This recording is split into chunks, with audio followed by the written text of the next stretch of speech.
నాశనం అయినా పర్లేదు కానీ మీరు మాత్రం బాగుపడొద్దు అని. అంతే కదా, అంతే కదా. ఇప్పుడు తను నాశనం అయినా సరే కానీ ఎదుటివాడు బాగుపడి ఎదుటివాడి మీద ఎక్కువ దాడులు చేస్తూ ఉంటున్నాడు. ఇప్పుడు మనం ఆ నీతి నియమాలు తప్పం కదా. ధర్మయుద్ధం అనేది అధర్మ యుద్ధం వాటిది. విద్వేషాల పునాది మీద ఏర్పడ్డ పాకిస్తాన్ ఇప్పటికి 4 యుద్ధాల విషయంలో 4 అంటున్నాం. మొట్టమొదటి విభజన సమయంలో జరిగిన యుద్ధం, తర్వాత మనకు 65లో జరిగిన యుద్ధం, తర్వాత మనకు 71లో జరిగిన యుద్ధం, ఇది బంగ్లాదేశ్ ఆవిర్భావం, తర్వాత కార్గిల్ యుద్ధం. ఈ 4 చూసుకుంటే మొన్నటి ఆపరేషన్ 5 సింధు 5వ అంటున్నాను. 5ట్లో మనం సమయం పాటించలేం కానీ వాళ్ళు ఎక్కడ సమయం పాటించలేదు. చూస్తున్నారు కదా, 16 మంది పౌరులను మా జమ్మూ కాశ్మీర్ పూంచ్ సెక్టార్లో చంపేసింది కదా మన వాళ్ళైతే పక్కన పిఓకే నుంచి దాడి చేసి. పిఓకే ప్రజలకు ఇప్పుడు అర్థమవుతుంది, మమ్మల్ని కుషన్ లాగా వాడుకొని పాకిస్తాన్ ఈ పక్క దాడి చేస్తుంది, మా పేదరికం అట్లాగే ఉంది, భారతదేశంలో ఉంటే ఈ ఇంత ఆర్థిక సంక్షోభం లేకుండా ఉండే మేము సేఫ్ గా ఉండేవాళ్ళం అనే మాట వస్తున్నది. అందుకని ముషరాబాద్ కానీ పూంచ్ సెక్టార్లో ప్రజలు పెద్ద ఎత్తున తిరగబడుతున్నారు. అది మనకు బయట ప్రపంచానికి తెలవడం లేదు కానీ మనం దాన్ని కొంచెం బాగా ఫోకస్ చేయాలంటున్నాం. రెండవది ఏంటంటే బెలూచిస్తాన్ వాళ్ళు కూడా మా ప్రధాని మోడీ అని డైరెక్ట్ గా వాళ్ళు చెప్తుంటుంటే దాన్ని స్వాధీనం చేసుకుంటే పరిణామాలు వేరుగా ఉంటాయి. అంటే తప్పు మనం మొదలు చేయొద్దు. వాళ్ళు కనుక ఆ ప్రయత్నం చేసి మొదలు పెడితే తప్పనిసరి మనం కరాచీ ఓడరేవును నిమిషాల్లో స్వాధీనం చేసుకునే పరిస్థితి ఉంటుంది. మనకు ఒక ధైర్యం ఏంటంటే చైనా మొన్నటి యుద్ధంలో కూడా చైనా ఆయుధాలు సప్లై చేసింది కానీ డైరెక్ట్ రాలేదు. ఇప్పుడు సమస్య ఏంటంటే అమెరికా కాలు దూకుతుంది మన మీద. అందుకని జాగ్రత్తగా అడుగుతున్నాం. అమెరికా మన పాకిస్తాన్ ప్రేరేపించుకుంటూ మెల్లగా మన పక్కలో బల్యంలా కాదు, యుద్ధం వస్తే మన ఆర్థిక వ్యవస్థ మొత్తం నాశనం కావాలని అమెరికా ప్లాన్. యాక్చువల్గా ఏంటంటే మనం ఏ రకంగా లొంగుతలేము అమెరికాకు, సుంకాలు పెంచడం లొంగుతలేము, ఇతరత్ర ఏం చేసిన లొంగుతలేము కనుక యుద్ధం మళ్ళీ తీసుకొచ్చే ప్లాను ఇవాళ అమెరికా వీళ్ళ వెనుక ఉండి మన అధ్యక్షుడితో కానీ పాకిస్తాన్ అధ్యక్షుడితో కానీ పాకిస్తాన్ సైన్య అధ్యక్షుడు మునీర్తో కానీ ఈ మాటలు అనిపిస్తుంది. వెనుక ఉన్నది పూర్తిగా అమెరికా, ముఖ్యంగా ట్రంప్ అంటున్నాడు. అయితే దానికి పత్తిగా మనం అమెరికా వెనుకున్న దాన్ని మనం వెంటనే ఇప్పుడు విచ్ఛిన్నం చేస్తే కష్టం కనుక మనం జాగ్రత్తగా పరిశీలిస్తున్నాం. అమెరికా అండ చూసుకొని మన మీద ప్రేరేపుతున్న వీళ్ళైతే అతి త్వరలో, అంటే నిజంగా అమెరికా యుద్ధంలో డైరెక్ట్ దిగదనుకుంటున్నాను కానీ ఆయుధాలు సప్లై చేయడం, ఆర్థికంగా సప్లై చేయడం, ఆర్థికంగా మనకు మద్దతు ఇవ్వడంలో పెద్ద ఎత్తున యుద్ధం రావాలని అమెరికా కోరుకుంటుంది.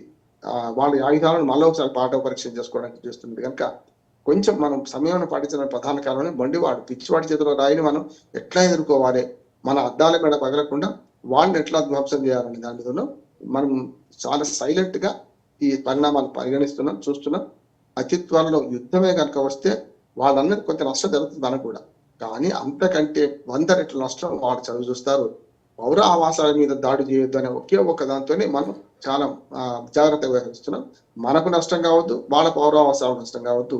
కనుక డైరెక్ట్ గా ఈసారి ఆసిఫ్ మునీర్ లాంటి వాడు బంకర్లో దాక్కున్నా తరిమి కొట్టి విషయం అటువంటి వాడిని కూడా చంపేసే శక్తి అయితే మనకుంది. రామారావు గారు, పాకిస్తాన్ ఆర్మీ చీఫ్ మునీర్ ప్రపంచ దేశాల పర్యటనలో ఉన్న సమయంలో కరెక్ట్గా ఇండియా నుంచి ఇలాంటి హెచ్చరికలు అయితే మనం చూసాం. అయితే ఇండియా స్ట్రాటజీ ఏంటి? అంటే పాకిస్తాన్కు సపోర్ట్ చేస్తున్న దేశాలను కూడా ఇండైరెక్ట్గా వార్నింగ్ ఇచ్చింది అనుకోవచ్చా? 3 దేశాలు మనకు టర్కీ, తుర్కిమేనియా ఉంటుంది. ఆ టర్కీ, అమెరికా, ఇంకో 2 దేశాల మధ్యలో డైరెక్ట్ సపోర్ట్ చేస్తున్నాయి. చైనా ఇండైరెక్ట్ సపోర్ట్ ఎప్పుడు కూడా ఆనాడు 71 యుద్ధం నుంచి మధ్య, అంతకు ముందు కూడా 65 యుద్ధంలో కానీ చైనా డైరెక్ట్ గా మన దాంతో యుద్ధం చేయాలి. 62 యుద్ధంతోనే ముగిసినట్లు లెక్క.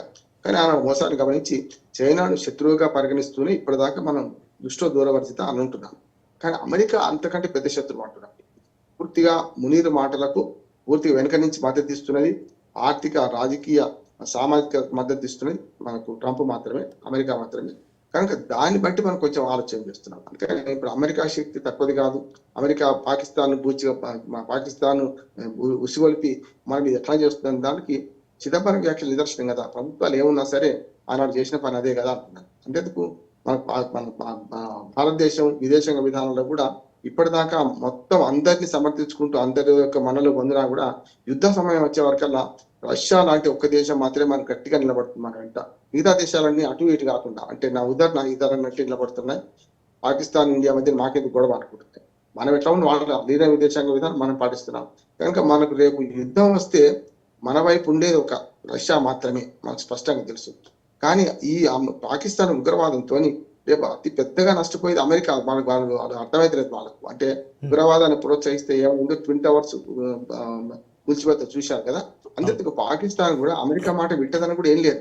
యుద్ధం మొదలుపెట్టేదాకా ఒక రకంగా ఉంటుంది, యుద్ధం మొదలుపెట్టడానికి ఇంకో రకంగా ఉంటుంది అంటున్నాను. కానీ ఆర్థిక రాజకీయ మన సైనిక శక్తిగా మద్దతు ఇస్తే అమెరికా కాదనుకో అనేది పనిచేయదు అంటున్నాను. అమెరికా కలిపితే మాట్లాడుతున్న మాటలు ఇవి, అది తనకు తాను ఎక్కువ ఊహించుకొని చేస్తున్నది.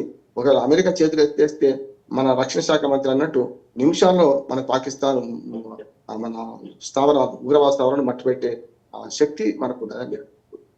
అయితే రామారావు గారు, అయితే ఇందాక నుంచి మనం చెప్పుకున్న ఒకటే, అయితే పాకిస్తాన్ తాము ఉగ్రవాదం పైన పోరాడుతుంటే భారత్ ఉగ్రవాదాన్ని ప్రోత్సహిస్తుంది అనేది ఇక్కడ ఈ వాదన. ఈ వాదనని అన్ని ప్రపంచ దేశాలు ఏ విధంగా చూస్తున్నాయి? ప్రపంచ దేశాలు కూడా స్పెక్టేటర్ గా నిలబడుతున్నాయి. అన్ని కూడా మనకు అందుకని మనం గొప్పతనం ఎంత చెప్పుకున్నా కూడా స్పెక్టేటర్ గా ఉంటున్నాయి. డైరెక్ట్ గా పాకిస్తాన్ చర్యను ఖండిస్తున్న దేశాలు ఒకటి రెండు మాత్రమే మనకు మద్దతుగా ఉన్నాయి. ఇజ్రాయెల్ మన మిత్ర దేశం అవరకు చెప్పాలంటే, కానీ వాళ్ళే సంక్షోభంలో ఉన్నారు కదా. ఇజ్రాయెల్ కూడా మనకు ఖచ్చితంగా మనకు సపోర్ట్ చేస్తూ ఉంటున్నాడు. మనకు ఇటు పక్కన రష్యా సపోర్ట్ చేస్తుంది. కానీ మిగతా వాళ్ళు ఇప్పుడు స్పందించుకోవడం కారణం ఏంటంటే, విదేశాంగ విధానంలో ఎవరి విదేశాంగ విధానం వాళ్ళకు ఉన్నది, మనమైతే అడిగిన విదేశాంగ విధానం పాటిస్తున్నాం కనుక సపోర్ట్ చేయడం తర్వాత సంగతి. కానీ మనము పాకిస్తాన్ ను కొడితే మొన్న ఏ దేశం కూడా ఇది తప్పు అని ఖండించలేగలమన్నైతే, ఒక్క అమెరికాతో సహా ఏ దేశం కూడా చైనాతో సహా ఇది తప్పని ఖండించలేదు. చైనా మోరల్ గా మద్దతు ఇచ్చింది, కొంతవరకు వాళ్ళకు మద్దతు చేస్తుంది. కానీ భారత్ చేసిన చర్య తప్పు అని ఒక చైనా లాంటి దేశం పరోక్షంగా అన్నది, కానీ ప్రత్యక్షంగా మన యుద్ధాన్ని కాలదు వల్ల ఏం చేయలేదు. కానీ మనము ఉగ్రవాదాన్ని ప్రోత్సహిస్తూ ఈ మాట మాట్లాడుతున్నాం. అవకాశవాదాలు ఫస్టే చెప్పాను నేను. అవకాశవాదం ఏముంటుందంటే ఎదుటివాడు ఆ మాట అనకముందే తానే అంటది అన్నట్టు.